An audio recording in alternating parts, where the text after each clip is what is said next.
Muito obrigado, Tiluco, foi ótimo. Eu queria aproveitar para falar para vocês que a gravação dessa palestra agora do Tiluco vai ser disponibilizada no canal do YouTube da Fenasbac nos próximos dias com as legendas. Então, para quem porventura perdeu alguma coisa, vai estar lá com as legendinhas. Para o próximo painel, temos um debate sobre florestas e futuro. O fundo de pano, o pano de fundo da conversa é inovação como drive de transformação. Para essa conversa, eu gostaria de convidar ao palco o senhor Lucas Ramalho Maciel, que é diretor do Departamento de Novas Economias do Ministério do Desenvolvimento, Indústria, Comércio e Serviços, o senhor Rodrigo Henriques, diretor de inovação da Fenasbac, e o senhor Arthur Kovács, CEO da DIPSG.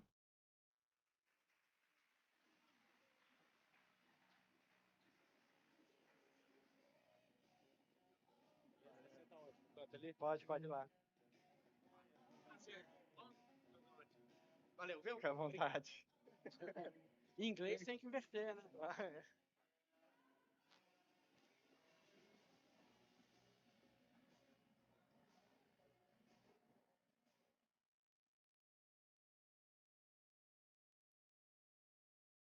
Boa tarde a todos. Alô. Boa tarde a todos e todas. Uma satisfação participar desse debate hoje, dessa mesa. Eu sou o Lucas Ramalho, sou diretor de Novas Economias. Tudo bem, Isabela? Já soube que você teve um papel importante na minha vinda aqui hoje. Eu fiz questão de deixar meus afazeres lá no Ministério e estar aqui com vocês hoje, porque eu estou muito convencido do papel do sistema financeiro e do Banco Central também, por consequência, no processo de resolução dos graves problemas sociais e ambientais que a gente se encontra. A gente está diante, talvez, do maior desafio já enfrentado pela humanidade. O painel anterior falou um pouco disso. O mundo vai aquecer, mas ele não vai aquecer 1,5 graus até 2100 ou até 2050, que é o maior esforço da humanidade. Ele vai aquecer agora já em 2026. Isso é o que está dizendo o IPCC, o Painel Internacional de Mudanças Climáticas. A humanidade tem 60% de chance de ultrapassar o limite de 1,5 graus de aquecimento do planeta já em 2026, ou seja, depois de amanhã. E a gente não vai conseguir dar conta de enfrentar a enormidade desse desafio e tudo que ele representa e as consequências dele, em termos de perda de fertilidade de solos, migrações em massas, novas pandemias, tudo que está associado ao aquecimento global, se a gente não envolver necessariamente a iniciativa privada, não envolver necessariamente o sistema financeiro. A agenda dos ODS, que é a maior agenda da humanidade, a Agenda 2030, ela está organizada em 17 objetivos e 169 metas.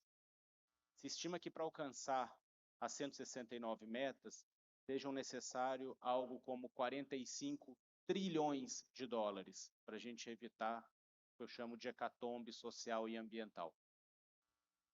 45 trilhões de dólares, isso é quase 20 vezes a nossa economia do Brasil. Mas 45 trilhões de dólares também representa 10% de todos os ativos sob gestão do mundo. Se a gente pegasse todos os fundos que existem no mundo e dedicasse 10% deles, a gente poderia cumprir as metas dos Objetivos de Desenvolvimento Sustentável da ONU. Ou a gente poderia, colocado de outra forma, dedicar 1% ao ano, algo como 6,5 trilhão de dólares ao ano, a gente chega até 2030 com os 45 trilhões que a gente precisa. Mas para a gente fazer isso, a gente precisa de novas regras financeiras. A gente precisa de mudar as regras do jogo. A gente precisa de uma nova economia. E a gente precisa, sobretudo, de inovação e de novos negócios. Eu acho que esse é um pouco do debate que a gente vai fazer aqui hoje. Estou aqui do lado do Arthur. O Arthur é um empreendedor de negócios de impacto, tem uma startup de impacto ambiental, a Deep ESG, que ele vai poder nos contar um pouco do trabalho dele. E estou aqui com o Rodrigo também, que é um colega de vocês, diretor na FENASBAC, diretor de inovação, e também tem um trabalho muito interessante. Eu gostei muito ao ver o perfil e o currículo deles, um trabalho muito interessante com aceleradoras de fintechs, sobretudo fintechs relacionadas também a impacto. Então, são duas pessoas que estão promovendo importantes inovações, não só inovações tecnológicas, mas inovações sociais e ambientais também, propondo novas abordagens para resolver os problemas que a gente se encontra. Então, eu queria, Arthur, se você pudesse contar um pouco como é que está o seu trabalho à frente da Deep ESG, como é que é ser um empreendedor de impacto ambiental e compartilhasse conosco um pouco como que você vê o seu trabalho frente a esses desafios que a humanidade enfrenta. Legal, Lucas. Bom, obrigado, boa tarde a todos. Queria agradecer a você pela moderação, mediação hoje, agradecer o Rodrigo e a FENASBAC pelo convite. A gente ficou muito honrado de ser convidado por vocês para participar aqui desse fórum. Eu sou engenheiro de formação, Lucas, então eu vejo o mundo muito através de números e através de processos. E eu acho que você colocou muito bem na sua fala o grande momento de desafio que o mundo vive. As pessoas não têm a dimensão, muitas vezes, do problema que se põe à frente da humanidade. Agora, eu arriscaria dizer que o problema das mudanças climáticas é talvez um dos grandes problemas que a gente vai enfrentar ao longo desse próximo século. E uma boa notícia, Lucas, é que o Brasil pode ter um papel protagonista a nível de mundo nessa agenda. Então, eu fico muito feliz de ter tido a sorte de ter escolhido esse tema para empreender e para criar o nosso negócio. A Deep é uma empresa essencialmente de engenharia que constrói ferramentas de mensuração de impacto. Nós somos uma ferramenta software que auxilia empresas e instituições financeiras a entender as pegadas de carbono, as pegadas de impacto, os riscos climáticos, seja das suas operações, seja também dos seus portfólios, das suas supply chains. A gente existe faz 3 anos, a nossa operação. Nós temos mais ou menos 100 pessoas no nosso time, 40 são desenvolvedores de software, e a gente tem cerca de 20 PhDs no time. Entre mestres e PhDs vai dar quase 30, 35 pessoas, que são as pessoas que desenvolvem a metrificação de impacto que depois os nossos desenvolvedores transformam em software. A gente vê um avanço muito grande nesse tema. Eu acredito que acelerou muito ao longo desse ano. A promoção que o governo está fazendo da regulação do mercado tem sido muito importante. Eu acredito que sem a regulamentação, sem um papel ativo do governo indicando para a economia quais caminhos têm que ser seguidos, é muito difícil se avançar na pauta. Então, respondendo a sua pergunta, acho que eu me apresentei um pouco e a gente vê esse momento com muito otimismo. É uma grande transformação do capitalismo, é uma grande oportunidade para o Brasil e, pelo menos, o que a gente tem visto até agora de movimentação, esse evento é um exemplo. O Brasil parece que está conseguindo se pôr à frente dessa que pode ser uma grande oportunidade para a gente. Maravilha, Arthur. A gente relançou recentemente, na verdade, na semana passada, a Estratégia Nacional de Economia de Impacto, a N-Impacto. A gente tem um grande objetivo com essa estratégia de multiplicar por 10 a quantidade de empreendimentos de impacto no nosso país. São as empresas que, além de lucro, resolvem problemas sociais e ambientais, como a sua startup. A gente tem hoje 1.200 negócios de impacto mapeados no Brasil, a gente quer chegar a 12.500 até 2032. A gente ficou muito feliz que o Yunus, Mohamed Yunus, o Prêmio Nobel da Paz, ele veio lá de Bangladesh, fez questão de conhecer a nossa estratégia, abriu os nossos trabalhos, e a gente está muito convencido que é muito importante a gente usar toda a nossa estrutura de Estado para fomentar novos negócios como esse que você está empreendendo. E eu fiquei muito, ao ler o seu currículo, eu vi que você já empreendeu em várias startups. E aí, Rodrigo, já vou passar para você uma pergunta. Mas eu queria saber de você, Rodrigo, assim, se você viu mudanças de diferenças entre empreender nesse contexto em que a gente se encontra agora em relação ao que você empreendeu com os negócios anteriores. Legal. Obrigado pela pergunta, Lucas. O primeiro negócio de impacto que eu tive profundamente envolvido foi o Instituto Alfa-Lumen. É uma instituição do terceiro setor que trabalhava com promoção, né, de crianças e jovens que têm altas habilidades, mas estão em situação de vulnerabilidade econômica financeira. Isso foi em 2014. Eu passei um longo tempo lá no Instituto, em diversas posições, empreendendo novos projetos, novas ONGs e tal. E com certeza a gente observa, eu observo uma grande mudança desse contexto de lá para cá. Eu acredito que há 10 anos atrás, há 5 anos atrás, era visto com muita dicotomia. Ou você estava empreendendo for profit, ou o seu negócio estava olhando lucro, ou ele era um negócio de impacto, ele era um negócio de propósito.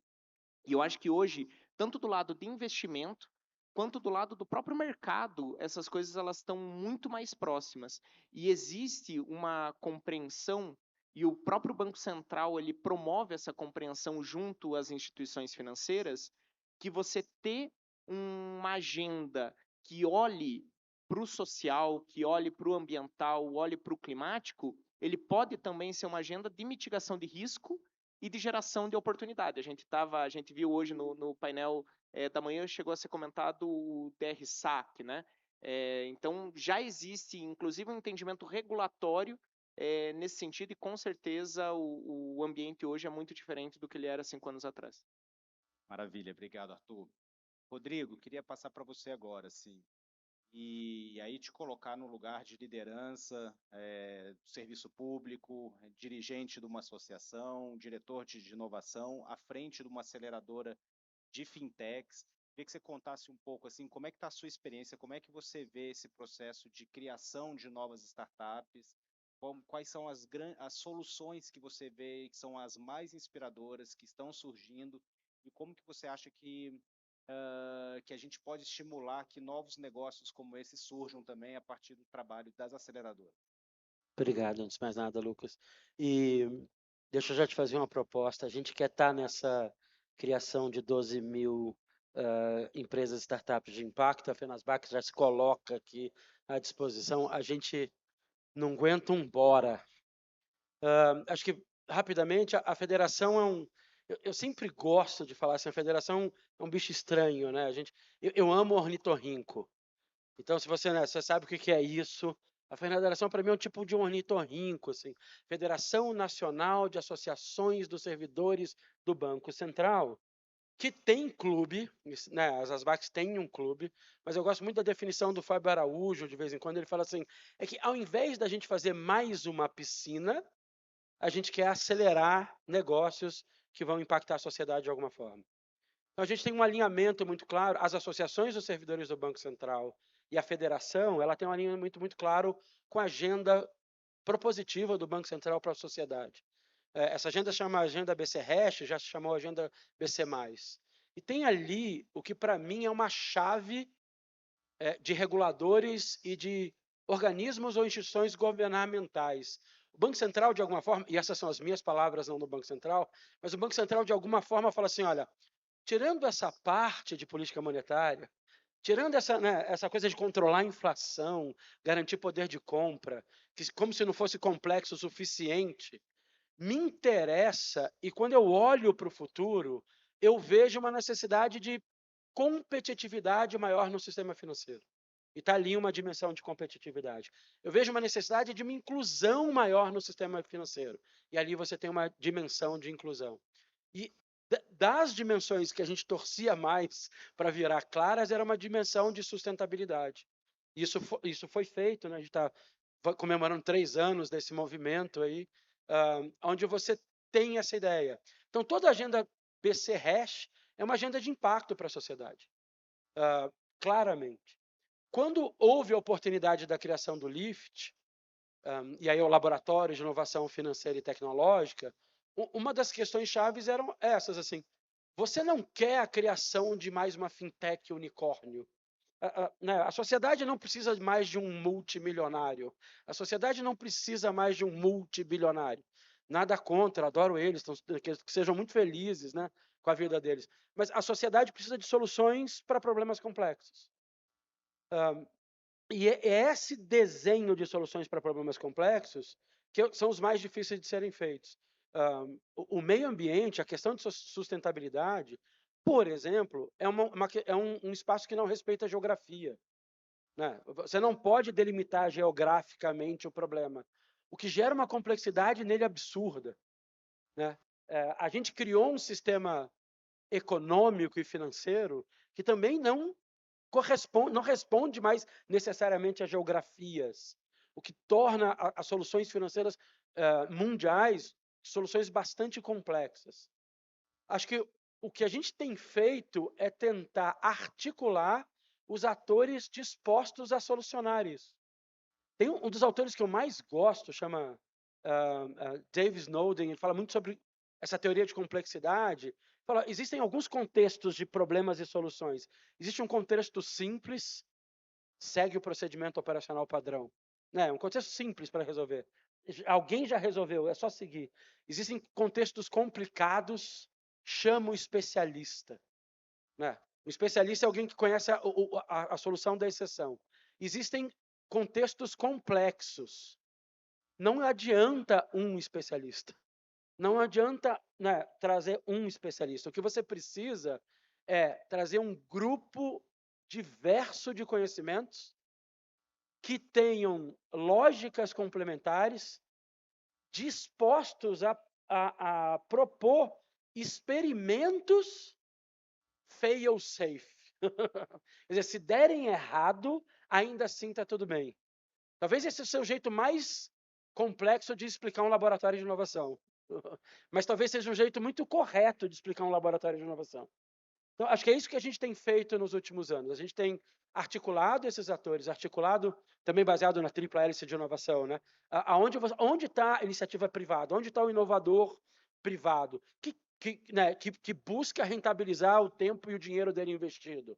Está ótimo. Aonde está a academia? Aonde estão as universidades? Aonde está a inteligência brasileira? Né? Então, você vai buscar as universidades, os centros de pesquisa. Mas só essas duas pernas, você tem um buraco, né, chamado na hélice. Você precisa do governo, você precisa do Estado. Você precisa de um articulador central. E parte das grandes dificuldades e soluções de alguns dos campos, e a ESG, por exemplo, não é muito diferente, é você ter um ente, um agente capaz de unificar as diferentes formas de visão. E acho que a gente faz isso. No caso, a gente faz isso para o Banco Central já há bastante tempo. A gente está super feliz com os labs, mas a gente também passou a fazer isso de forma mais direta e aberta com a sociedade. O Next é a nossa aceleradora de fintechs e agora startups, e sempre com essa visão de como é que isso impacta na sociedade. Então, 2 exemplos rápidos para tentar também transformar a resposta longa em algo concreto. A gente teve projetos de florestas, ativos florestais digitais, aonde, né, uma fintech propunha uma metodologia de, né, usar imagens de satélites, validar através de machine learning e inteligência artificial que aquela era uma mata, o quão estável ela estava, você tokenizar esse processo e transformar isso num ativo interessante para o mercado financeiro. E explicado assim é simples, isso né, a Isabela já está rindo, isso é uma complexidade absurda para solucionar esse tipo de coisa. E o outro passou pela gente o Observatório Amazônia, que a explicação é um pouco mais simples, mas era uma união de 40 bases de dados completamente diferentes, desde titularidade, né, da terra até a parte, né, de queimadas, áreas de proteção ambiental, para você ter uma possibilidade de gerar uma rastreabilidade, uma informação sustentável, verdadeira e interessante sobre o que estava sendo produzido ali. Porque você tem discussão, até a queimada, por exemplo, é uma discussão de originação. Quer dizer, você não pode penalizar um produtor rural, né, que teve a sua terra queimada onde ele não tem nada a ver com a originação. E se você não ajusta a solução para isso ou não pensa previamente, é isso que você acaba fazendo no mapeamento de tentativa de solução. Eu acho que é isso. Esse é o maior prazer que a gente tem hoje, é tentar agregar o maior número de soluções possíveis, com gente disposta a trazer soluções inovadoras, com gente disposta a suportar isso, às vezes financeiramente, às vezes, né? E muito a presença do Estado, né? Muito a presença do regulador, da agência, do ministério, para que a gente tenha uma coesão, uma visão de futuro coesa. Acho fantástico essa abordagem que você coloca sobre o papel do Estado como regulador, porque eu também tenho, por mais que o problema seja complexo e ele necessite a presença do setor privado, do setor financeiro, só eles, sem o Estado coordenando e definindo prioridades, tão pouco a gente vai muito longe, né? E então eu entendo que isso é fundamental. E eu acho que a gente está no limite da criação do novo, que ainda não surgiu. Né? Quando a gente olha para trás um sistema financeiro depois do pós-guerra, a gente não tinha sistema de conta unificado. Não sei se você sabe disso, mas os balancetes das empresas, cada uma fazia de um jeito. Foi necessário ter o crash da bolsa para que o Estado, com o Reagan, colocasse e definisse os padrões de como que deveriam ser feitos os balancetes, e aquilo permitiu que a bolsa se estruturasse e pudesse comparar diferentes desempenhos de empresas, e aquilo deu condições do sistema financeiro crescer e se estruturar. Eu acho que a gente está diante do novo, não é mais possível fazer negócios da mesma forma. Eu acho que assim como em algum momento da humanidade a gente já aceitou, já foi aceitável o trabalho escravo para produzir bens e riquezas, hoje a gente está num momento que assim, não é mais aceitável a gente produzir destruindo a natureza, não é mais aceitável a gente produzir emitindo gases de efeito estufa. De alguma forma a gente tem que mudar esse paradigma, e eu acho que de alguma forma a gente tem que, o sistema financeiro tem um papel muito importante, que é de mensurar isso e colocar isso na conta nos balancetes das empresas. E aí, para isso, tecnologia é fundamental. Como que se mensura, como que se padroniza, como que se faz os grandes estándares, os reportes, né? É disso que a gente está falando, de como é que a gente muda o sistema financeiro em direção a um planeta mais regenerativo, né? Eu acho que isso é muito importante. O Banco Central tem um papel muito importante nisso. Eu conheci uma experiência em Harvard de um núcleo de pesquisa que está pensando isso, a ponta assim, de como que se mensura o impacto gerado pela economia nas empresas e se começa a incorporar este custo na performance econômica das empresas, porque é assim que a gente vai mudar as regras do jogo, é assim que a gente vai ter sair de uma lógica de uma economia que trabalha para mitigar os seus efeitos negativos para uma lógica de uma economia que ajuda a regenerar o planeta. Eu acho que esse é o grande desafio, né? Ao mesmo tempo que a gente produz bens e riquezas, a gente planta árvores, a gente recupera o planeta. O que a gente fez como sociedade foi criar modelos econômicos onde a externalização, a externalidade da sustentabilidade vale a pena ser jogado. Né? Então, este problema não é meu. Externalidade econômica, esse problema não é meu. Alguém vai resolver, alguém vai pagar por isso. Você trazer essa externalidade de volta para internalizar esse custo dói, para começar. Dói. Ele é extremamente necessário, mas ele dói. E iniciativas individuais, quando você olha na humilde opinião a longo prazo, elas são muito difíceis de serem sustentadas, porque você imagina só um setor ou só um grupo de empresários de um setor está disposto a internalizar custo que não tinha antes. Isso não é sustentável economicamente, né? Não dá para jogar esse jogo durante muito tempo, dá para jogar esse jogo durante algum tempo. Acho que por isso essas conversas são tão importantes, para a gente, né, costurar corretamente como a gente vai jogar esse jogo e como com o Estado, né, a academia, a inteligência e os inovadores, né, os de startups a grandes empresas de tecnologia, como é que a gente vai solucionar isso de uma forma eficiente, operacionalmente barata, escalável, para esse novo. Também sou desse. Eu tô com a mesma sensação, Lucas, assim, ó, eu tenho certeza que o feudalismo vai acabar. Eu só não sei qual é o. Né? A minha sensação é essa, a gente tá no final, eu lembro das minhas aulas de história, né? Eu falei, esse finalzinho de feudalismo tá super interessante, Mas né? tá lento, né? Eu só não sei qual é o próximo, né? Para usar o feudalismo como uma coisa, mas que tá vindo próximo, eu tenho certeza que tá também. Existe um framework de pensamento, Rodrigo e Lucas, que eu gosto bastante, que é entender o seguinte: o papel do Estado na economia é dar o framework ético no qual o capitalismo pode se desenvolver. Eu gostei muito da sua fala, Lucas, quando você colocou, por exemplo, do trabalho escravo. Você não admite trabalho escravo. Então, claro, você vai deixar o mercado agir, você vai deixar a mão invisível do mercado agir, o sistema de preços corrigir, os bancos alocarem o capital do jeito mais eficiente possível, mas você tem um framework ético mínimo que não aceita, por exemplo, o trabalho escravo.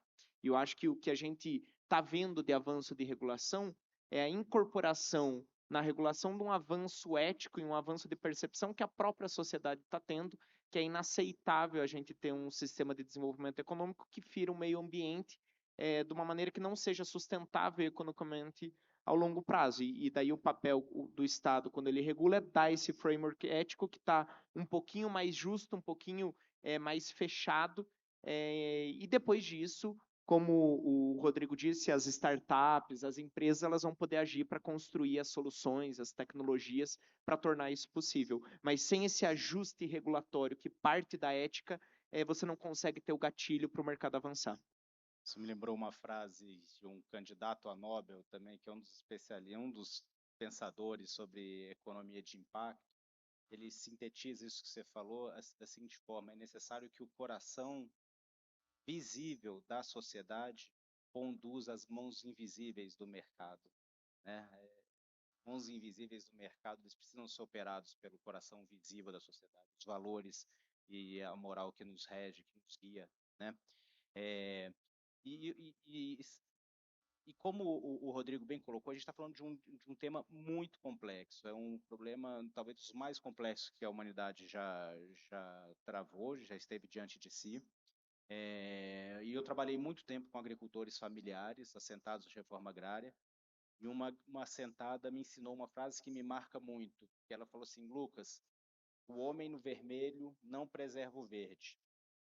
A pessoa com dificuldade econômica, ela vai ter muita dificuldade de preservar, manter a floresta em pé.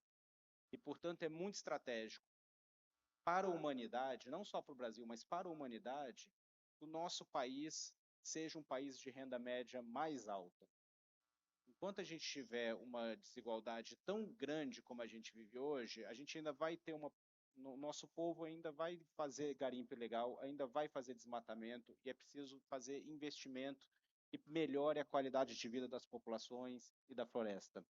Eu fiz esse preâmbulo porque eu não queria que a gente fizesse essa mesa e achasse que esses problemas vão ser resolvidos única e exclusivamente pela tecnologia, sabe? Que é um pouco da pegada que está aqui. A gente está falando de startups, de inovação, e assim, queria que a gente situasse que o problema é complexo, o problema é social, ele tem uma pegada econômica, a gente tem um problema de desigualdade muito grande, mas ele passa também pela tecnologia. A gente vai precisar de novas tecnologias, de novas formas de monitoramento, de novas métricas. E aí, Arthur, eu queria que você pudesse comentar um pouco assim, como que você vê o papel das novas tecnologias para a preservação da floresta em pé, dado que é estratégico, é fundamental que a gente desenvolva meios para mantê-las em pé. Legal, Lucas. Eu vou começar a resposta setando um plano de fundo, tá? E eu sou engenheiro, tá? Então, o pi para mim é igual a 3, não 3,14. Eu vou falar aqui de grandes números. A pegada de carbono do mundo, tá? É algo entre 30 e 40 gigatoneladas, tá? Então, isso é o que o mundo emite ao longo de um ano. Dessas 30, 40 gigatoneladas, o desmatamento, a supressão das florestas tropicais corresponde a mais ou menos 5 gigatoneladas. Se fosse um país, seria o terceiro país mais emitente do mundo, depois de China e Estados Unidos. Então, a gente está falando de algo que tem uma escala absurda.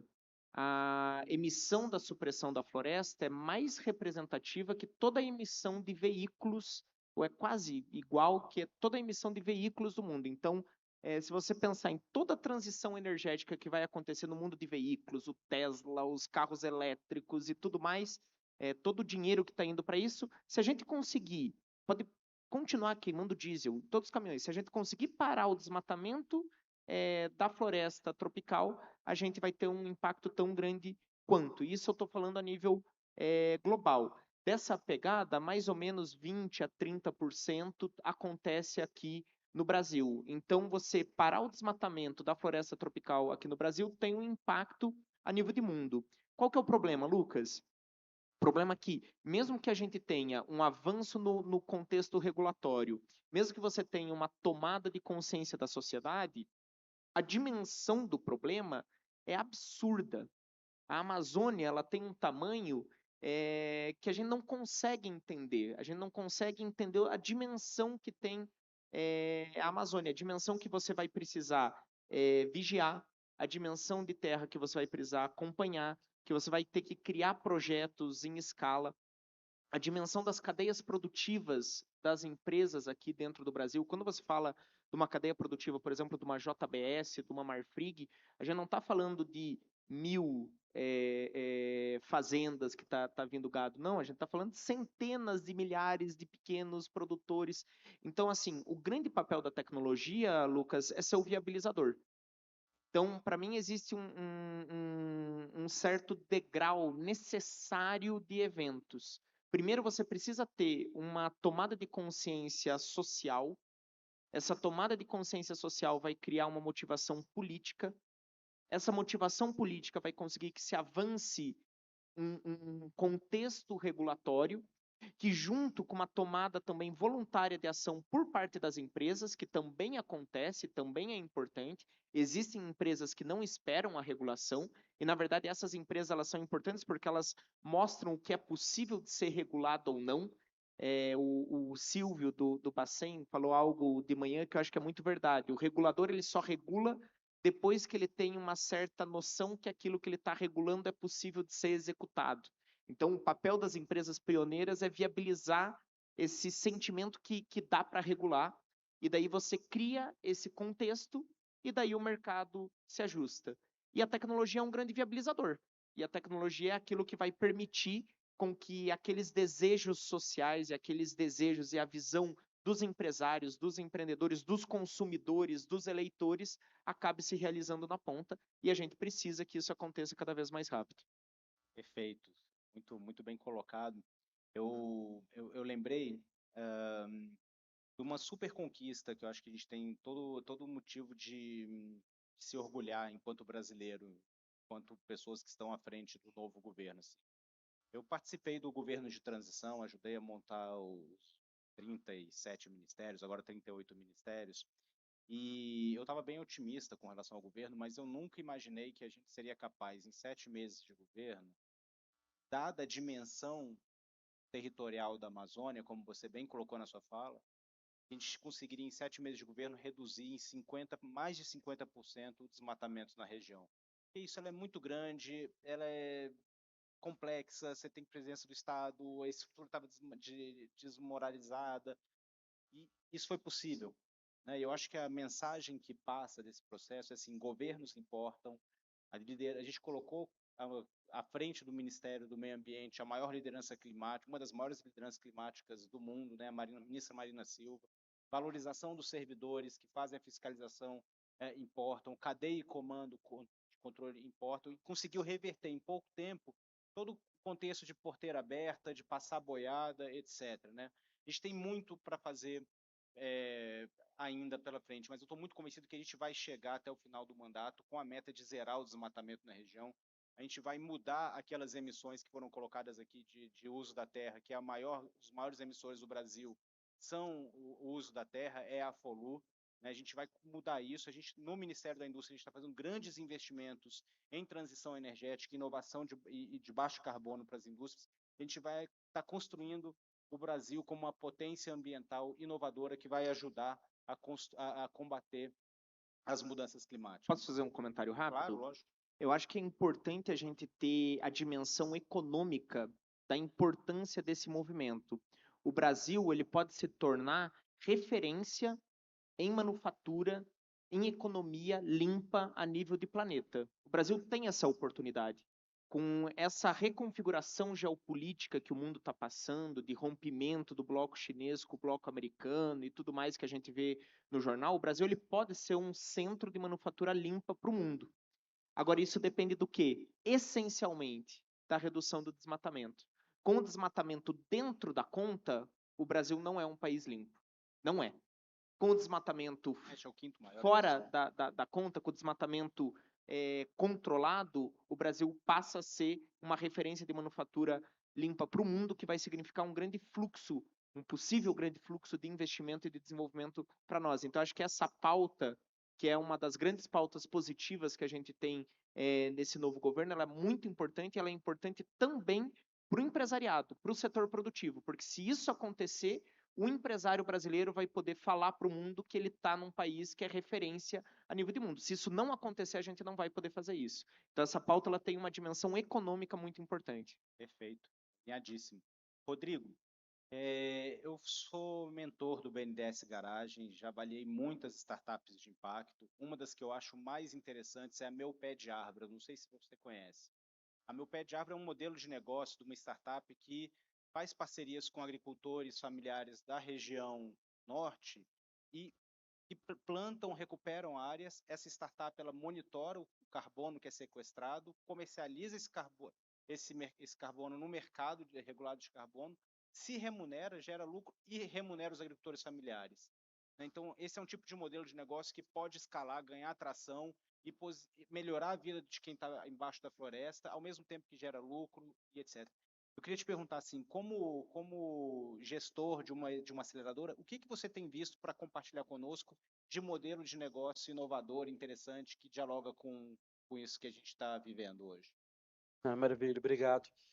Eu acho que o que a gente está vendo hoje, e aí também, Arthur, pegando emprestado a tua visão, é uma clareza da possibilidade do Brasil e das empresas brasileiras liderarem a nova economia. A gente vai chamar ela de verde, para facilitar, né? Porque eu acho que é isso, a nova economia, e como você falou, Lucas, ela não pode excluir a ideia de meio ambiente e de sustentabilidade ambiental. A gente não pode se dar ao luxo, né, mais como sociedade, de olhar para frente e achar que você faz desfruto da terra. Você faz usufruto da terra, né? Você não pode mais fazer desfruto da terra. E eu acho que o que está acontecendo no movimento de startups e fintechs brasileiras é esse entendimento e essa proximidade para a escala do pequeno, porque talvez esse seja um problema mais difícil de ser resolvido. Como é que eu gero escala para o pequeno? Como é que eu gero escala para o pequeno agricultor para que tenha um manejo sustentável da terra? Como é que eu gero escala para quem está, né, nos rincões, nas pontas, monitorar, conseguir uma certificação verde do processo? Se a certificação custa mais, né, se você não trouxer tecnologia, a certificação custa mais do que ele ganha com o modelo econômico dele. Então, esse sempre foi um dos nossos problemas na hora de você, né, dar título, né, na hora de você carimbar algo como verde ou social, né, ambientalmente correto. Então, acho que o uso de tecnologia, acho que é para isso. E o que a gente tem visto muito, eu acho que é um primeiro movimento de alguns usos de tecnologias clássicas, mas assim, a gente esquece, e a AWS mostrou uma coisa que para mim é super importante, uso de imagem de satélite, né, de alta qualidade, barata ou de graça. Essa é uma das condições essenciais para a gente, né, conseguir fazer essa passagem, porque a checagem do processo no local é sempre uma checagem muito cara. Então, o reconhecimento de padrão de imagem, para que a gente possa fazer essa transição, né, ambiental, acho que é uma das questões mais sérias, e a gente tem muitas iniciativas tentando resolver isso. E o segundo, me parece, uma discussão de padrão de cálculo, por exemplo, de crédito de carbono. Ou porque a gente está vendo um movimento bastante interessante, e, Arthur, eu fiquei numa inveja quando você falou que 1/3 da sua equipe tem mestrado ou doutorado, né? A gente está vendo todo esse movimento da academia de pesquisa para criar os modelos, criar os algoritmos, que são extremamente válidos, mas enquanto eu não tiver padrão, eu estava aqui conversando com o Silvio do Banco Central, eu faço arbitragem, né, baseada no modelo que foi usado, de algoritmo. Então, né, a arbitragem de algoritmo, eu poder, né, comprar uma terra, né, e 1 minuto depois, mudando o jeito de calcular, dizer que ela vale mais, ou tem que ter um impacto social melhor, ou ambiental melhor, né, você fala, isso não pode acontecer no modelo estruturado. Então, acho que o padrão. Eu sou filho da internet, não a de 94, a da década de 80. Né? Eu tive essa oportunidade, que ninguém viu. Gostei da olho, isso aí. A que ninguém viu. Né? Eu estava na criação da pré-internet brasileira, porque meu pai era da Embratel, projeto Ciranda, das coisas mais maravilhosas que a internet propôs, esse ambiente inovador, esse ambiente tecnológico extremamente inovador, que criou a sociedade que a gente conhece hoje, chama-se padrão. A coisa mais maravilhosa da internet chama TCP/IP, né? Um padrão de comunicação, chama FTP, chama, né, os protocolos. Então, acho que esse é um grande outro pulo que a gente está travando agora. Acho que você tem iniciativas muito interessantes, né, de algoritmos e de cálculos. E eu não estou falando só de regionalismo. É claro que eu tenho um algoritmo diferente para calcular crédito de carbono no mangue do que eu tenho, né, numa floresta tropical clássica amazônica, que eu teria no Cerrado. Eu estou falando de padronização, da gente entender. Porque aí a gente vem para a terceira camada, que talvez seja uma camada bastante interessante de incentivos econômicos, que é a criação de um mercado regulado. E acho que essa é a terceira. Eu acho que tem, e é por isso que é tão interessante a gente estar num evento falando de futuros, finanças e florestas. Internamente, a nossa brincadeira é dizer assim, qual das 3 palavras sobrevive sem a outras 2? Né? Fala assim, ó, a gente vai ter futuro sem floresta? Não. Mas a gente tem floresta sem finança? Não. Mas você tem finança sem futuro? Não. Futuro sem finança. A brincadeira interna era exatamente isso. Né? Os 3 Fs não são à toa. A gente precisa conciliar, né, um mercado financeiro capaz de sustentar, né, de apoiar e, de alguma forma, padronizar, né, como essa transição energética vai ser feita, como a transição de produção de alimento vai ser feita, e qual é a potencialidade, a escala disso para que a gente gere os incentivos econômicos reais. Pulando para outro tipo de tecnologia, das coisas que mais tem discutido hoje é a criação da moeda digital brasileira, o Drex. Né? Antes disso, você tem uma coisa, né? O original dessa discussão era Bitcoin, blockchain. Uma das grandes mais bonitas, quando você olha o que o Bitcoin fez com a criação de moeda, é alinhamento de incentivo correto. Então, acho que a gente está nessa fase final de ajuste, de novos modelos tecnológicos muito interessantes, de muita gente inteligente trazendo soluções tecnológicas avançadas, mas a gente precisa fechar essas 3 camadas para que a gente possa, o Thiago já falou aqui, dia 5 de setembro de 24, está falando de um mercado mais organizado e de potencialmente que a gente tenha já essa referência do Brasil como liderando a nova economia, liderando uma economia verde. Rodrigo, você toca num ponto tão que para mim é fundamental e eu acho que o Banco Central tem um papel muito importante nisso. Já existe alguma experiência do banco ou que você conheça que mostre como que está o fluxo de capital no país e como que eles estão desaguando num modelo econômico que não regenerativo ou não sustentável? Quanto do nosso crédito agrícola vai para modelos que desmatam, que promovem o desmatamento? Quanto do nosso modelo, quanto do nosso financiamento subsidiado vai para a agricultura não regenerativa? Já existe alguma coisa avançando nesse sentido? Porque eu entendo que isso é fundamental para o aperfeiçoamento das políticas públicas, entendendo política de crédito agrícola como um dos nossos motores-chave. Você não tem ideia o quão fácil para mim é responder essa pergunta. Eu falo, a Isabela sabe, o Silvio sabe, o Cláudio Filgueira sabe, a diretora Fernanda sabe. Né? Então, eu não tenho esses dados, Mas acho que tem uma coisa, e eu não vou prometer nada, Isabela, que vocês não vão fazer, mas a gente estava, uma das grandes questões desse evento, a gente estava numa esperança de ter o relatório de sustentabilidade completo, né? A gente falou, a gente vai conseguir antes do evento, ainda não deu, mas eu acho que os dados estão para vir, né? Acho que tem dados bastante interessantes do Banco Central para trazer essa discussão, mas eu não sei, e se eu soubesse, eu não poderia falar. Mas eu entendo que isso é um debate super importante. Não, Depois de acho que colocar- a rastreabilidade disso é super importante e isso está acontecendo. Assim, eu posso falar de um outro lado. Grandes fundos de investimento hoje têm mandato, né, de alocação, né, de investimento verde, limpo, de impacto social. E essa escala está aumentando. O Luke teve aqui da AWS, né? Eu gostei do jocoso dele dizendo é sustentável e adivinha o quê? Reduz custo. É sustentável e adivinha o quê? Reduz custo. Então você já tem a clareza, né? Capitalista, financeira, que você tem eficiência, custo, escala e crescimento nas técnicas adotadas.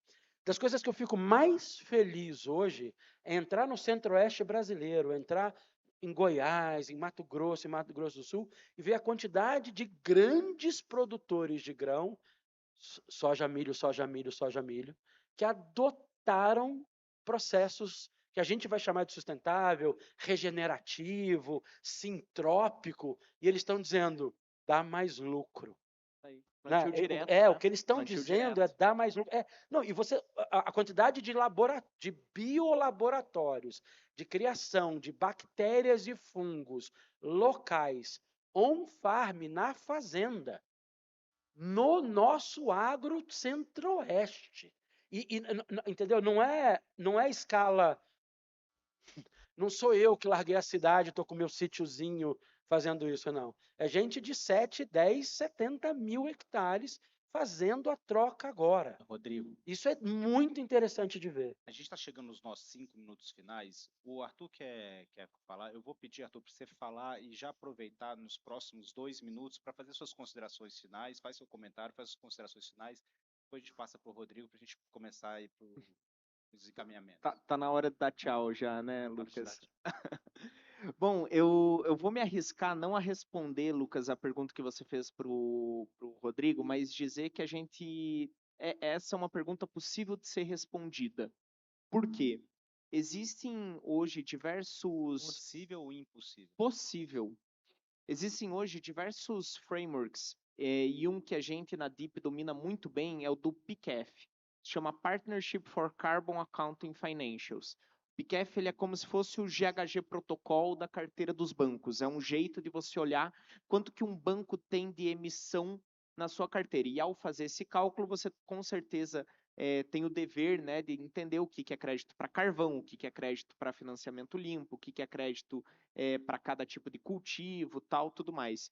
E hoje, no Brasil, estão no PICF Bradesco, Itaú, Santander, BV. Tem bancos que não reportam o PICF, mas que a gente sabe como DIP, porque muitos desses bancos a gente atende como clientes que eles ainda não divulgam, mas eles já têm esse cálculo dentro de casa.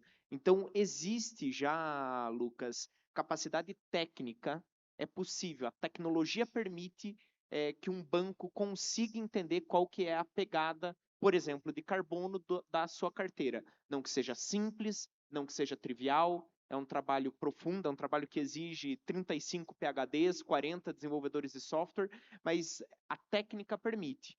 E eu sou muito otimista, porque quando eu olho do total de carteira de dívida que a gente tem no Brasil, das estimativas que a gente tem dentro da DIP, a gente chegou à conclusão que 90% já está coberto, não necessariamente divulgado por esse protocolo. E daí qual que eu acho que é o papel do Banco Central nesse sentido? Não deixar esse momentum se perder. Então, quando você avança com iniciativas como DR-SAC, GR-SAC, você vai exigindo e elevando a régua do reporting, agora você vai olhar, não quero só que você me reporte, me diga qual que é o seu plano para reduzir essa pegada, me diga qual que é o plano de caminho do capital. Sim, é possível, não vou saber a resposta aqui de cabeça, quantos por cento está em cada lugar. Talvez o Silvio, se tivesse aqui, ou alguém do Bacen poderia talvez dizer. Mas, sim, a técnica permite que isso seja feito e isso é um processo que está em construção.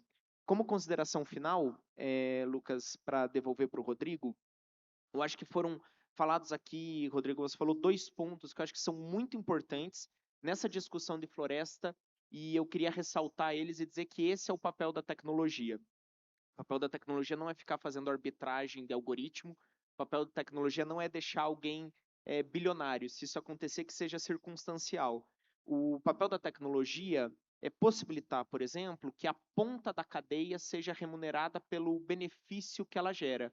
Isso é uma grande dificuldade, Rodrigo. A gente vê e a gente atende, a gente tem clientes e esse cliente está fazendo uma green bond, por exemplo, baseada num compromisso de reduzir a sua emissão de escopo 3. Só que a pergunta é, como é que essa redução de emissão de escopo 3 vai acontecer? Porque os fornecedores vão reduzir a emissão, porque o fornecedor vai trocar a frota e tal. E o que eu acho que é um grande papel da tecnologia? Beleza, eu vou viabilizar essa mensuração tal, mas como é que eu construo uma tecnologia que consiga fazer com que esse benefício se propague para trás da cadeia? E o segundo e último ponto que eu vou fazer é que a tecnologia, quando a gente fala de impacto, ela tem que ser barata, ela tem que ser eficiente. Você colocou uma visão que eu super concordo com ela, que assim como houve uma padronização do reporting financeiro, e hoje todas as empresas produzem balanço, DRE, do mesmo modo, isso vai acontecer com a pegada de carbono, isso vai acontecer com a diversidade. Qual que é o papel da tecnologia nisso? É viabilizar. E para isso ela precisa ser barata, eficiente e escalável. Perfeito. Obrigado, Arthur. Rodrigo, 1 minuto para suas considerações. Ok, vamos lá. Tudo que a gente faz na sociedade é produção de valor. A gente está aqui produzindo valor para a sociedade. Essa discussão é uma maneira de produzir valor para a sociedade. Se você está plantando feijão, você está produzindo valor para a sociedade. Se você está fazendo um laudo de uma radiografia, você está produzindo valor para a sociedade. Acho que o que está central na discussão é como é que a gente vai fazer, a partir de agora, a captura e a distribuição desses valores. Eu acho que quando a gente olha esse futuro de finanças e florestas juntos, a gente está tentando discutir isso, captura e distribuição de valor.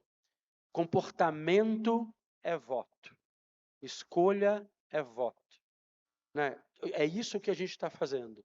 Então, quando você escolhe emprestar, como instituição financeira, emprestar dinheiro dos seus clientes, você está, ao mesmo tempo, escolhendo que futuro você quer para essa sociedade.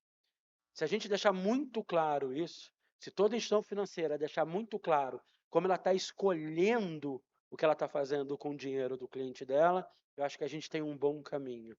Super feliz de estar aqui participando dessa conversa e estar tentando ajudar quem está criando novo. Obrigado, Lucas. Eu que agradeço. Gente, eu queria pedir uma salva de palmas aqui para o Rodrigo, para o Arthur. Foi uma satisfação enorme estar aqui com vocês hoje. Eu espero que vocês tenham um excelente seminário. Obrigado, boa tarde.